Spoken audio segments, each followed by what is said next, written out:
Професор Атанасов, вие сте заместник-председател на БАН в един много жизненно важен за него момент. Някои казват оцеляване, други казват реформа, трети развитие. Вие как оценявате този момент и каква отговорността върху плещите ви?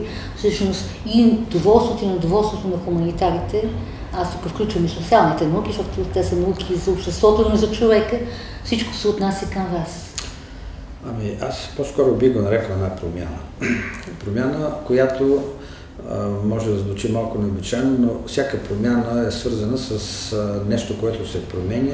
Тоест човек трябва да се раздели с нещо и да свикне с мисълта, че ще живее с нещо друго. No. За съжаление, тук се сблъскаме с тази интересна особеност, че трудно се разделяме с миналото, както се казва. Може би защото отдавна не е правена такава сериозна, дълбока реформа. Едно е да кажем да се съкращава числения състав, както беше преди години, от 15 000 станахме 8 000. Но това не се отчита от обществеността. То не се отчита, защото обществеността тя не се вглежда в тези неща. Тя си знае, че има БАН. Сега, дали сме 15 000, 8 000, те знаят, че има БАН. Но промяната беше свързана с това, че да, наистина се намали доста, съкратиха се и някои институти, но общо взето това не беше така осезателно. Докато сега, като че ли някак си дълбоко се преобръщат нещата, защото формално погледнато отгоре от 69 станахме 42-3 звена. Но по-важното е, че друго нещо ние сменихме и това беше така вече ясно артикулирано пред обществеността, че ние изоставяме дисциплинния подход. Специално за обществените науки ще кажа, че няма философия, няма социология, няма психология, няма демография. Решихме да преминем към така наречения проблемно-тематичното направление или подход. Тоест да търсим, да формираме първо някакви изследователски полета и в тези полета изследователски да разположим изследователските единици и институтите. Докато стигнем до това решение беше малко трудно, защото все пак трябваше да изясняваме какво искаме да правим. Почнахме от задачата, че да, трябва да се намалим. Много са 69 институти, от всякъде така, критики, бележки, вие сте малка страна, защо толкова много институти, до кога ще имате толкова, вие всичко ли ще развивате и така нататък. Така че оттам се тръгна, но след това трябваше да се мисли какво всъщност да се промени и как да се промени и затова се стигна до това.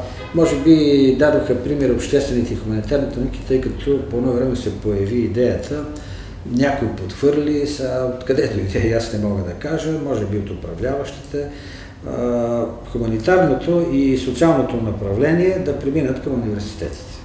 Защото има така покриване. Там има социология, тук има социология. Там има философия, тук има философия. Там има психология, тук има психология. Защо казвам на две места, два казана да горят, когато може в един казан да се наливат пари и там да се развива науката. Хубаво, но ние разсъждавахме върху това, че едно е социология и философия в университета, където се преподават дисциплините. Там студентите се обучават на философия и социология. И така трябва да бъде. Те не могат да се обучават на изследване, тъй като изследването се върши от различни дисциплини. Значи трябва да изучат дисциплините, да получат базово знание, което може да се използва по-нататък да правят изследвания. В академията тук ние се занимаваме с изследвания. Ние трябва да получаваме ново знание и това става на основата на изследвания. Тогава, какво изследваме? Изследваме природата, изследваме обществото. Какво е изследването на обществото? Значи ние не изследваме социологията, прилагаме социологически подходи в изследване на обществото. Или философски. И философски, и психологически и така нататък. И от тук вече се роди идеята. Аз още в началото, така в управителния съвет, развивах тезата, че имаме едно голямо поле на изследване, това е природа и общество. И тъй като те са много голями, трябва да се разделят на по-малки полета и вече всяко поле да се вземе от съответен институт. И затова малко беше трудно в началото да дефинираме тези полета. Дойде идеята, първоначално, пак ще говоря за обществените науки, да обединим икономически институт с социологията, евентуално.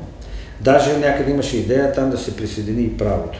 Тъй като икономиката е един важен сектор на обществото, едно важно изследователско поле и там трябва да правим изследвания.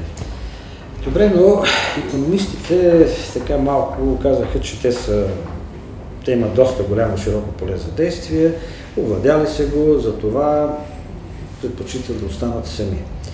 Добре, какво да правим с социологията?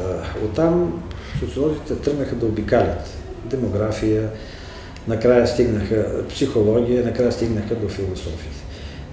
Но още в началото аз им казах, че в управителния съвет развивах тази идея, че трябва да имаме така 4 равнища. Най-високото глобалното равнище. И там дойде идеята за един институт за изследване на обществата и знанието. Тъй като обществото е голямото поле, към него прибавяме и знанието, макар че някои казаха, добре, да ние като изследваме в химията и физиката не получаваме ли знания? И тогава отговорът беше, че да, но вие не се занимавате с методологията на знания. И за самото познание, като и как да получавате, нали, правилата на получаването на знанието? Вие ползвате, така да се каже, това, което прави един център по наукознание, който развива тези правила. Така че знанието остана като една важна част и затова стана един институт за изследване на обществата и знанието на основата на философите, социолозите и науковедите. Другото голямо изследователско поле, това е икономиката. И там стана институт за икономически изследвания, макар че директорът по едно време подхвърляше дали да не стане институт за икономически и бизнес изследвания. Само че беше взето решението и трудно беше да се върнем, макар че аз мислех, че може би по-хубаво ще да стане, ако включим и бизнеса. Пък, понеже след това си говорихме с колеги, че пък край на кращата, то реформата не е еднократен акт, тя ще продължи по-нататък, ще се поусъвършенстват някои неща, така че може да дойде тогава едно предложение и така да стане. След което следващото равнище, това е населението и човека. Сега там много умувахме, защото първоначално идеята беше институт по демография и психология. Викам, вижте какво, ние пак механично ще новина, че правим нещата. И затова дойде идеята за изследване на населението и човека.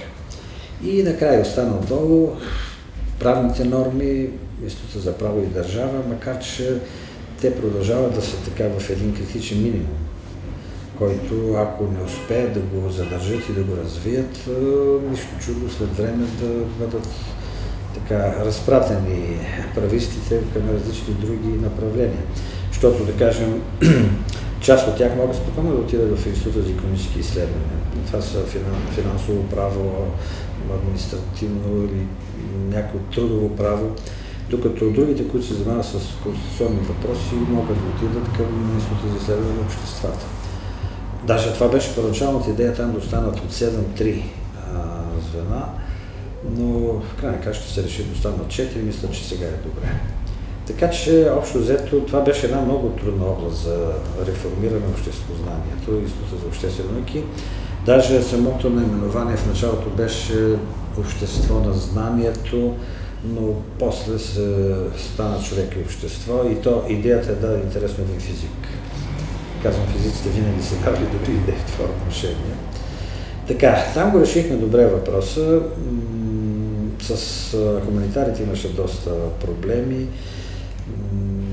Даже се стигна до идеята, че дали има смисъл там да се трансформират нещата, след като така има ясни разграничения, как да обединяваш институт за български език с нещо друго. Той е уникален, важен за обществото. На времето е бил български език и литература, така че имаше идея да бъде български език и литература, просто се оказа, че те се занимават все пак с различни въпроси. Затова се отиде към литературата, евентуално с Кирило-Методическия център. Добре, но там дойдоха други идеи, даже тук и комисията към парламента, те също там са разни хуманитарии, които настояваха Кирило-Методическия център да остане самостоятелно звено и то премина към академичните самостоятелни звена, които са без право на научен съвет, като ще бъдат обслужени от други научни съвети на други институти. Беше сложно също в хуманитарните науки, защото лошото беше и това, че те изнесоха част от своите проблеми в публичното пространство, тръгнаха по телевизии, радио,